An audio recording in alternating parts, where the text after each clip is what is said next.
Prepare o seu coração e abra agora as janelas de sua alma, porque será transmitida uma palavra de fé e esperança na instrumentalidade do pregador e conferencista internacional, que tem percorrido todo o Brasil e mais de 35 países do mundo. Reverendo Genésio Santos. Nessa oportunidade, estarei falando sobre o capítulo 15 do Apocalipse. Aqui no capítulo 15 está escrito dessa forma: E vi outro grande e admirável sinal no céu, 7 anjos que tinham as 7 últimas pragas, porque nelas é consumada a ira de Deus. E vi como um mar de vidro misturado com fogo, e também os que saíram vitoriosos da besta e da sua imagem, e do seu sinal, e do número do seu nome, que estavam junto ao mar de vidro, e tinham as harpas de Deus. E clamavam e cantavam um cântico de Moisés, servo de Deus, e o cântico do Cordeiro, dizendo: Grandes e maravilhosas são as tuas obras, Senhor Deus Todo-Poderoso. Justos e verdadeiros são os teus caminhos, ó Rei dos santos. Quem te não temerá, ó Senhor, e não magnificará o teu nome? Porque se tu és santo, pois todas as nações virão e se prostrarão diante de ti, porque os teus juízos são manifestos. E depois disso olhei, e eis que o templo do tabernáculo do testemunho se abriu no céu. E os 7 anjos que tinham as 7 pragas saíram do templo, vestidos de linho puro, resplandecentes, cingidos com cintos de ouro pelo peito. E um dos 4 animais deu aos 7 anjos 7 salvas de ouro cheias da ira de Deus, que vive para todo sempre.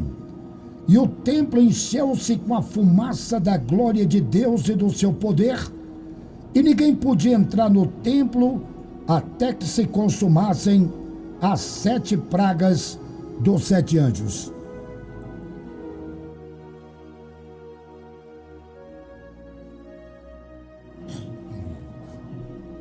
Meus queridos ouvintes,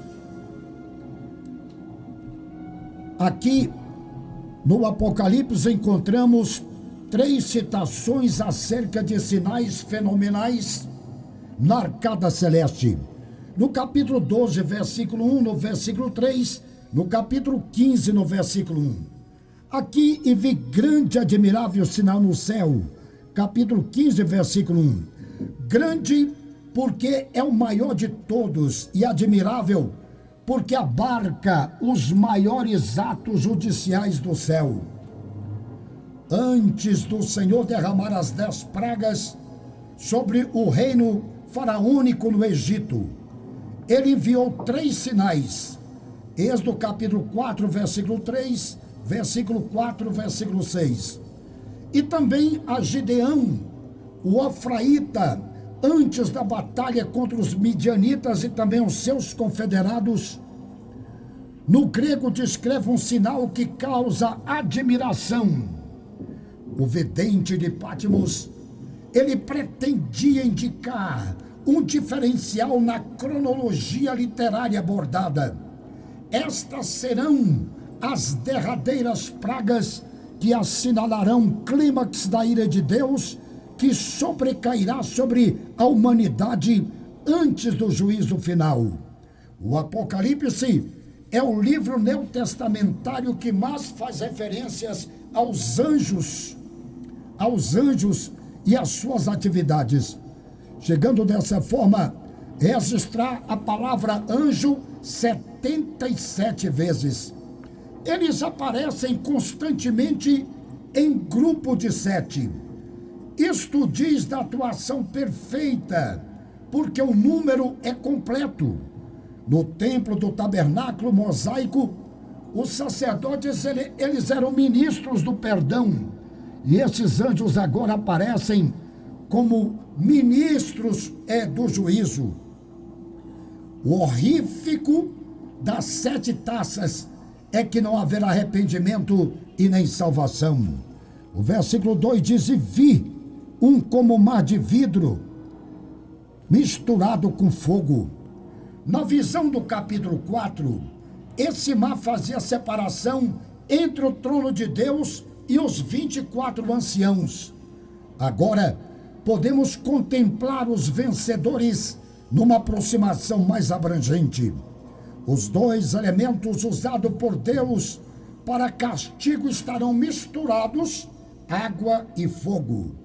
É uma lembrança da contemplação das rochas que circundam o Mar Vermelho, que são de natureza calcária, né? Natureza calcária.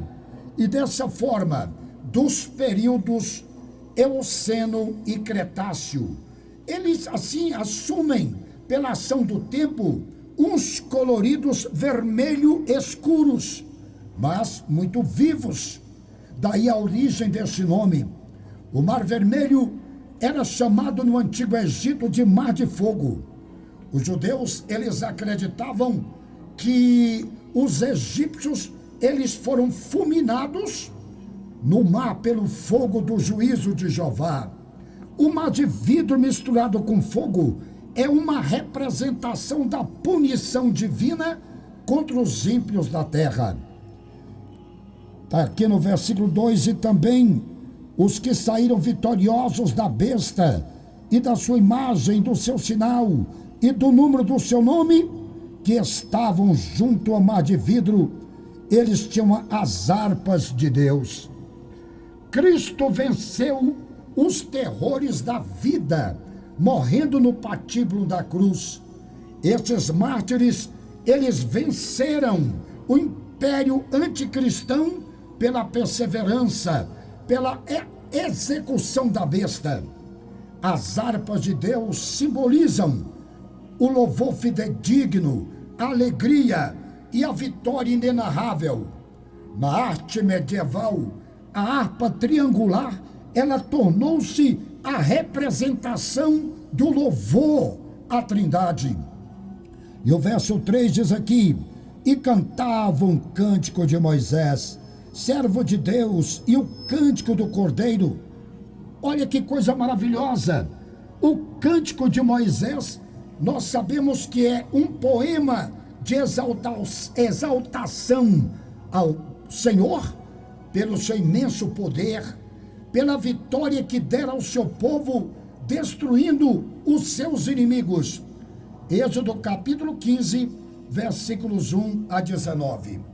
O cântico do Cordeiro é um hino de enaltecimento a Cristo pela salvação e pela vitória sobre o anticristo durante a grande tribulação. Os louvores apresentados mostram que o povo de Deus foi triunfante sobre o anticristo, que será o faraó tribulacional, e seus exércitos mordazes que alcançaram o outro lado da vida, postados sobre o mar de vidro. Podemos perceber nesta cena celeste um novo êxodo espiritual. Esse cântico será entoado pelos mártires, em sua maioria composta de judeus vindos da grande tribulação. Detectamos aqui uma curiosidade literária. O cântico de Moisés encontra-se registrado no livro de Êxodo e no Apocalipse, ambos no capítulo 15. Este hino é a maior expressão de fé arrolada na doxologia bíblica. Jesus, para os santos, ele é mestre e senhor, e para os moradores da terra, ele é o rei das nações. Esse cântico antecipa o reinado universal de Cristo e a sua supremacia mundial. Diz aqui o versículo de número 4, diz a palavra: quem te não temerá ao Senhor, não magnificará o teu nome? Porque se tu és santo, por isso todas as nações virão e se prostrarão diante de ti, porque os teus juízos são manifestos. Na terra haverá um desafio por parte do grupo do anticristo. Quem é semelhante à besta? No céu haverá um mega desafio. Quem te não temerá, ó Senhor? As nações durante o milênio virão e se prostrarão perante a Cristo em seu trono de glória, reconhecendo o seu senhorio como Rei das Nações. Salmo 72, versículo 11, Daniel capítulo 7, versículo 14. Isto não se refere à salvação universal, mas à união de pessoas de cada país do globo que se prostrarão diante do Rei para adorá-lo. Diz aqui o versículo de número 5: e depois disso olhei, eis que o templo do tabernáculo do testemunho se abriu no céu. A linguagem usada aqui está relacionada com o tabernáculo de Moisés, que é, a bem da verdade, uma réplica do tabernáculo celestial. No capítulo 11, versículo 19, João, ele viu a arca do concerto, e neste ele teve uma visão abrangente do tabernáculo eterno, aberto para todo o universo ver. Templo, na língua grega, é naos, corresponde ao local mais sagrado, que é chamado de Santo dos Santos. Foi do lugar santíssimo no céu que procedeu a cerimônia da entrega das 7 taças ferventes com a ira de Deus, que serão entornadas sobre os devassos da terra durante a grande tribulação. Versículo 6 diz aqui, podemos ver: e os 7 anjos que tinham as 7 pragas saíram do templo vestidos de linho puro, resplandecentes, cingidos com cinto de ouro pelo peito. As vestes de linho puro e resplandecente indicam a pureza, a inocência e a natureza sagrada do ofício angelical. O destaque de suas vestes pode referir-se à categoria hierárquica dessa classe angelical e da aproximação do trono de Deus. Cingidos com o cinto de ouro, trata de 2 atividades reais e sacerdotais, porque eles saem do santuário. Alexander, ele declarou: os 7 anjos que trazem as 7 taças da ira de Deus, eles agem como sacerdotes e estão vestidos de linho puro e resplandecente. Ouvinte, o ofício de sacerdote, que foi exercido nas dispensações da lei e da graça, que era de intercessão, agora se torna de juízo. O cinto do sumo sacerdote era composto de azul, indicando celestialidade, púrpura, a realeza, o carmesim, a redenção, e o linho torcido, a justiça. Êxodo capítulo 39, versículo 5. O cinto desses anjos não possui de forma nenhuma dessas cores tipológicas. Inclusive, o carmesim, que é um tipo do sangue reconciliador. Os cintos são inteiramente de ouro, que é o símbolo da justiça divina. O cinto envolto no peito e na cintura aponta para um coração fechado, interditado para a misericórdia, porque doravante só haverá juízos. Diz aqui o versículo de número 7. E um dos 4 animais deu aos 7 anjos 7 salvas de ouro cheias da ira de Deus, que vive para todo sempre. Um dos seres viventes surgiu na cena como oficial de justiça do Supremo Tribunal Universal de Justiça de Jeová. E ali, ele entregou 7 taças da ira de Deus aos 7 anjos executores dos 7 flagelos. Um dia, o mundo haverá de saber que o Deus de grande misericórdia é também um grande Deus de ira no juízo. Os ímpios hão de pagar o mal que fizeram e o bem que deixaram de fazer.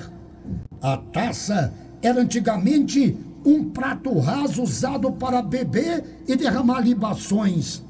A intensidade do castigo será de acordo com a extensão da crueldade. A expressão ira de Deus aparece 6 vezes no Apocalipse, no capítulo 14, versículo 10, capítulo 19, versículo 15, né? E também capítulo 16, versículo 1 e 19. E para finalizar esta palavra, neste momento, diz o versículo 8: e o templo encheu-se com a fumaça da glória de Deus e do seu poder, e ninguém podia entrar no templo até que se consumassem as 7 pragas dos 7 anjos. A fumaça era proveniente não do incenso, mas do fogo, que é o símbolo do juízo. Na consagração do tabernáculo, na dedicação do templo de Salomão e em outras ocasiões, o santuário, ele ficou interditado. Êxodo capítulo 40, versículos 34 e 35. Segundo Crônicas, capítulo 7, versículos 1 a 3. O templo celeste estava bloqueado pela fumaça. Não se via e ninguém podia adentrá-lo. Nesse período judicial, não haverá intercessão. Será a fase do derramar da ira do Todo-Poderoso. O juiz entrará em recesso temporário no céu e ficará por conta de ver os golpes e as penas aplicadas nos transviados da terra de forma enfática. E eu te convido, nesta oportunidade, você voltar para Jesus. Dizer: Jesus, eu sou fraco, mas eu te amo, eu quero te adorar, eu quero te servir, eu quero te glorificar, eu quero dar a minha vida para o Senhor. Não basta apenas você ser curado, você ser libertado, as portas serem abertas, a angústia temporária sair do seu coração, mas você deve abraçar a Cristo, a salvação, e dizer: eu entrego a minha vida para ti. No próximo capítulo 16, nós veremos os piores castigos que a humanidade verá. Já vimos o juízo dos selos. Já vimos no capítulo 6 o juízo dos selos. Capítulos 8 e 9, nós vimos o juízo das trombetas. E agora no capítulo 16, nós veremos os piores juízos que serão derramados sobre a terra. Pare agora, vou orar por você, para você reconciliar com Jesus, entregar sua vida para Ele, porque Ele quer te dar uma nova vida, uma vida com abundância. Pare aonde estiver. Nem tudo está perdido. Ainda resta uma esperança. Chegou o momento da oração, da fé, com o reverendo Genésio Santos.